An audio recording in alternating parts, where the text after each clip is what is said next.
Welcome back to ABC Sports on Ben Television. I'm Adeshope Olajide, sitting in for Chris Obukwelu, who's away in Russia covering the events of the World Cup, particularly Argentina against France and Portugal against Uruguay today.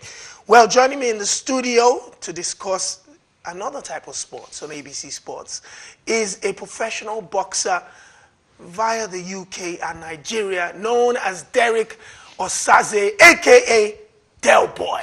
How you doing, Derrick? I'm fine, very much, thank you. Nice to have you in the studio, just to add a different flavor to it. It's great to be here. First of all, I've got to make it clear, we will not be knuckling up. No, not at all. Yes. Outside of the ring, I'm a lover. You're inside the ring, I'm a fighter.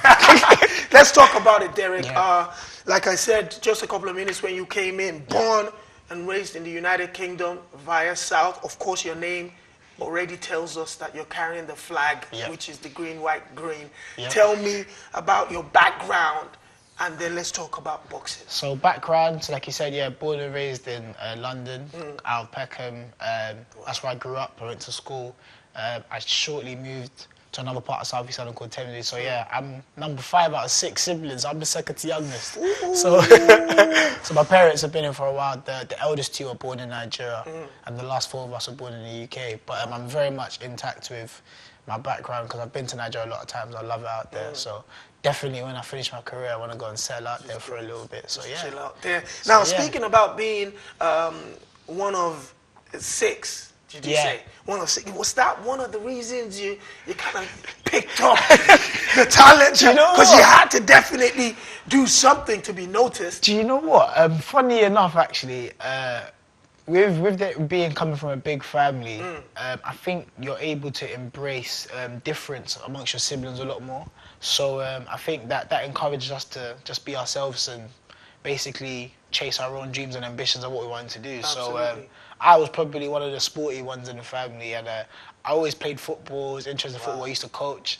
But let's just say my disciplinary record wasn't the greatest. so I'd always loved watching boxing. Obviously I grew up watching the likes of, Lennox Lewis and stuff with my dad. So as an attempt to keep out of trouble, really, I said, you know what, let me try boxing. Yeah, I was going to ask you that question. Whose decision was it? Was it Dad's decision, or you found boxing yourself? I found boxing myself. It was recommended to me by a friend who just said, look, since I've been doing this sport, it's kind of helped, keeping me out of trouble and whatnot. So when I went into boxing, it was a hobby. Actually, when I first started, a lot of my family members weren't too keen about it, and I can understand because African parents. You can understand the sport like boxing. You're gonna have your worries about what can potentially happen in the sport. But all glory to God. Like the support I have from them now is just amazing. So so it's been a long journey up until now. Like it's only now when I realise I've actually been boxing almost 10 years. So. Wow. How old were you when you picked it up? I started when I was 15, so literally just walked into it when I was 15 just to say, oh, you know what, let me try it, see how it is. And then it becomes a hobby, you like doing it, then it becomes, all right, I want to fight now, I want to start competing. Then you start taking it seriously and it becomes a lifestyle now, do you know what I mean? Wow. I feel like boxing has a heavy imprint on my life, so yeah. Now, a lot of people, especially some of the big champions that we've had in the past and still recently talk about boxing being influential in making them the man or perhaps woman that they are, in terms of kind of conducting yourself very well within the community and changing behaviors where you kind of like a trouble kid or how has boxing affected you as a human being? I think, and what changes did it make? It's I 100% agree with that, because I think personally, for me, boxing has taught me so much in terms of life lessons that have been basically transferable into other areas of my life, education, family. I think the biggest lesson for me was self-discipline. When people speak about the sport of boxing, they automatically assume that, you just go in there and you fight, knock them out. But actually, it's the most self-disciplined sport, I think, in the world. Inside the ring, inside the ring, you have to be disciplined to stick to a game plan, Sometimes you're going to have to face a situation in a fight where you're probably not on top for that few minutes of a round, then you have to stay calm. The same way you have to be disciplined outside of the ring, I can't eat and drink all the stuff that I want to. Wow. I grew up loving supermalt. I can't enjoy that all the time. So obviously with my diet and stuff and training, so for me, that helped me to be very disciplined in a lot of areas of my life. And I think it taught me a lot about respect, and I think overall, when I started boxing, you know, it was a great energy release for me. So I didn't have energy to get up to mischievous things or be in trouble. And for me, I think another big thing was focus. So I'm very, very thankful to God that he led me to boxing, because I knew that this wasn't by mistake, because I definitely wouldn't be the person I am now. Absolutely. So, yeah. You're going to be having your 5th professional fight in a couple of weeks. But before we get to the professional, you always have to have an amateur career. Yeah. What was that like for you? So, you know, with recently, I've happened to be in amateur boxing around a time that's undergone a lot of changes. I'd say a few years ago, you know, amateur boxing was sort of like your apprenticeship before you turn professional. Absolutely. But now, with the AIBA, they're trying to make amateur boxing a lot like even the more professional. Yeah, like my first few amateur fights was with a head guard, how it normally used to be. Now they've removed head guards, they've changed the scoring, so they're trying to make it a bit more entertaining. So I feel like that's caused a very big shake-up now. The amateur... So the amateurs are pretty much like professionals now? More or less. So there's a lot of amateurs who are going pro earlier than anticipated. I had 19 amateur fights. So when I first started amateur boxing, I didn't envisage that I would have gone pro this early. In terms of fight experience, but in terms of how long I was in the sport, because at the time I'd been amateur boxer for 8-9 years. Wow. So it depends. It's each individual. I always liken it to like, you want to go to university or you want to go straight into work. Some people come out of uni and they're in a better position, or some people go straight into work and they're better position. Absolutely. So it's based on the individual. But yeah, my amateur career, I'd say I didn't necessarily, you know, achieve some of the things I wanted to achieve, but I thank God, you know, I still was able to win a few national titles. Absolutely. I had the opportunity to go to Rio with Nigeria, but unfortunately I was doing my masters at the time and stuff. So it was almost like it was a catch-22. The parents weren't going to let that one slide. Do you know what? Funnily enough, they would have been very supportive of my decision had I chosen to go, but I felt like at the time I was coming off the back of an injury. I was doing my masters. I don't think I would have went there 100% mentally and physically fit. So. And what's your discipline? What did you study at university? So my undergraduate was business management, and my masters was sports psychology. So I actually did a study related to boxing and how like emotions affect a boxer. So how does that play in the mind of Delboy when you're in the ring and you're staring at your opponent? How psychologically do you try to affect that match? Do you know what? Knowing what you know. It's so funny. Education. From my study, I actually found out that a lot of boxers like to come into the ring with different emotions. Like some people like to feel anxious, some people like to feel angry. I'm very opposite. I just like to feel very calm. I remember even one of my fights, I was coming out in the ring, and for some reason I just started laughing on my ring walk. Wow. And obviously, for some reason, you know, you expect a boxer to come out looking all serious, like stone-faced. So I put my head down. I didn't want people to see that I was laughing. But to other people, it looked like I was being serious, like I was zoned in. I was zoned in, but my way of being zoned in was just I was happy. You know what I mean? So it depends on the individual. Like for me, there's times where I can be very focused, quiet. There's other times where I'm laughing and joking with my coaches before the fight. So it's each own individual. But for me, yeah, you'll see a lot of smiles and a lot of laughter before my fights. Now, you're going into your 5th professional fight. When exactly is this fight? The opposition, let's break that down. So it's happening the 14th of July at the York Court, Bethnal Green. That's incredible. You need to hold up there. Now that is the mecca of boxing here in the United Kingdom. York Hall, the 14th of July here in London. That's fantastic. That's incredible. So, I'm looking forward to boxing there, man. It's a very historic venue in professional boxing. So that will be happening the 14th of July. My opponent is yet to be confirmed. I'm still looking for an opponent. But yeah, I can't wait. That's incredible. So you can get tickets at delboyosaze.com, and tickets, all the details are there. The telephone number 077 10293 Derrick Osaze.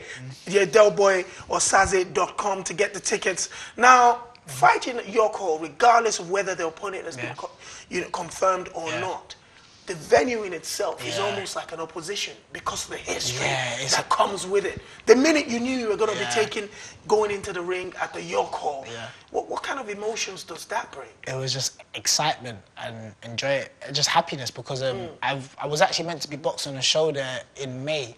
But unfortunately, the promoter was double booked with another promoter, so that show fell through. So I've been meaning to box at the York Hall for ages now. So for me, it's just a feeling of excitement. I've been to many boxing shows there, and the atmosphere is it's electric. It's amazing. Crazy. So I can't wait. Now you're middleweight. That's a very exciting. Very excited weight. They say it's the weight where you have speed like a lightweight, but you power like a heavyweight. Because you're literally because you're just in the middle. So some people might look even bigger than than they are. Some people are a lot stronger. Some people are a lot quicker. The opposition around the world is intense. In America, in Mexico, in Cuba. Even though you're just in your 5th professional fight on the 14th of July at the York Hall, just in case you didn't hear that. Who within the division worldwide? Who do you have your eyes on for inspiration and perhaps potential opponents in the future? I would say if I was going based on inspiration, it would be boxers that have already retired, like your, Marvin Hagler's, Sugar Ray Leonard's, who did some stuff at middleweight as well. Let's say the Fabulous Four. Four. That's Roberto Duran, Hagler, Hearns. Some of the biggest fights in the world. They were some of the greatest fights. I still watch Hearns and Hagler a couple of months ago. It never gets old, doesn't it? Roy Jones, definitely a big inspiration for me, just for the fact of that he created his own style. He was himself. A lot of boxers come into boxing trying to imitate other boxers. You get a lot of young fighters in the gym trying to do the Mayweather rolls and stuff. And one thing he tried to teach him is that, look, Mayweather's style is Mayweather's style. You have to find your own style. So what's your style? What's your style? What would you say? How would you describe Delboy? Even though we know that the opposition isn't watching, but how would you describe your style going in? Are you a defensive type of fighter, or are you one that, obviously because of your psychological background, you already know how to control matches?